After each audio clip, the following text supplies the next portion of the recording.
ഒരു വശത്ത് കുംഭമേളയിലെ ജനത്തിരക്കിനിടയിൽ ലോകം ഒപ്പിയെടുത്ത ഒരു സുന്ദരി, മറുവശത്ത് സ്വന്തം നാടും പോലീസും വേട്ടയാടുമ്പോൾ ജീവൻ നിലനിർത്താൻ മറ്റൊരു സംസ്ഥാനത്തിന്റെ നീതിന്യായ വ്യവസ്ഥയ്ക്ക് മുൻപിൽ കൈകൂപ്പി നിൽക്കുന്ന ദമ്പതികൾ.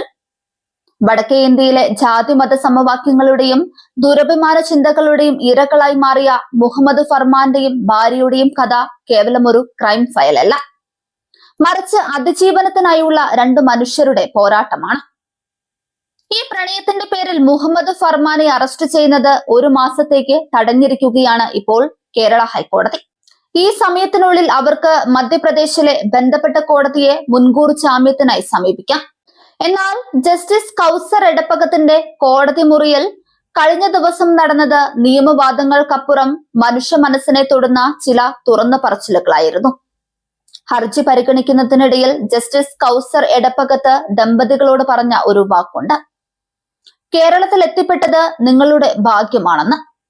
ഒരുപക്ഷെ ഇന്ത്യൻ നീതിന്യായ ചരിത്രത്തിൽ ഒരു കോടതിയിൽ നിന്ന് വരാവുന്ന ഏറ്റവും ആർദ്രമായ നിരീക്ഷണമാണത്. എന്നാൽ അതിനോട് ആ പെൺകുട്ടിയും വൈകാരികമായാണ് പ്രതികരിച്ചത്.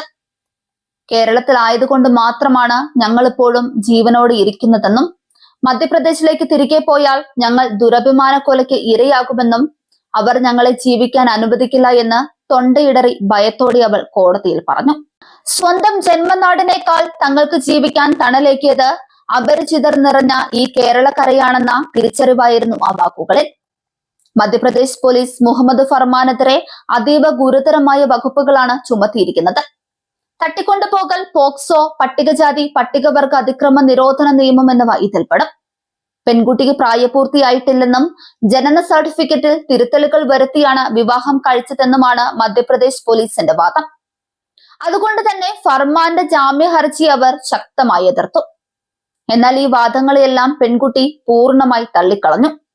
തനിക്ക് 18 വയസ്സ് തികഞ്ഞതാണെന്നും താൻ സ്വന്തം ഇഷ്ടപ്രകാരമാണ് ഫർമാന്റെ കൂടെ ഇറങ്ങി പുറപ്പെട്ടതെന്നും അവൾ ഉറപ്പിച്ചു പറയുന്നു. മധ്യപ്രദേശ് പോലീസ് കോടതിയിൽ ഹാജരാക്കിയിരുന്ന രേഖകൾ തങ്ങളെ വേർപിരിക്കാൻ വേണ്ടി ചമച്ച വ്യാജരേഖകളാണ് എന്നാണ് പെൺകുട്ടിയുടെ പക്ഷം. കേസ് നടക്കുന്നത് മധ്യപ്രദേശിലായതിനാൽ കേരള ഹൈക്കോടതിക്ക് ഇതിൽ പൂർണ്ണമായി ജാമ്യം അനുവദിക്കാൻ പരിമിതികളുണ്ട്. അതുകൊണ്ട് തന്നെ ഒരു ട്രാൻസിറ്റ് ജാമ്യം എന്ന നിലയിലാണ് ഫർമാന് കോടതി ഒരു മാസത്തെ താൽക്കാലിക ആശ്വാസം നൽകിയിരിക്കുന്നത്. സോഷ്യൽ മീഡിയയിൽ ആളുകൾ ലൈക്കുകളും ഷെയറുകളും നൽകി ആഘോഷിച്ച ഒരു വൈറൽ പ്രണയം യഥാർത്ഥ ജീവിതത്തിൽ എത്രത്തോളം കല്ലും മുള്ളും നിറഞ്ഞതാണെന്ന് ഈ ദമ്പതികളുടെ ജീവിതം കാണിച്ചു കൊടുക്കുന്നുണ്ട്. സ്വന്തം ചോരയും നാടും ശത്രുക്കളാകുമ്പോൾ നിയമത്തിന്റെ കാവലും കേരളത്തിന്റെ മണ്ണും നൽകുന്ന സുരക്ഷിതത്വത്തിൽ പ്രതീക്ഷയർപ്പിച്ചു നിൽക്കുകയാണ് ഈ യുവമിഥുനങ്ങൾ.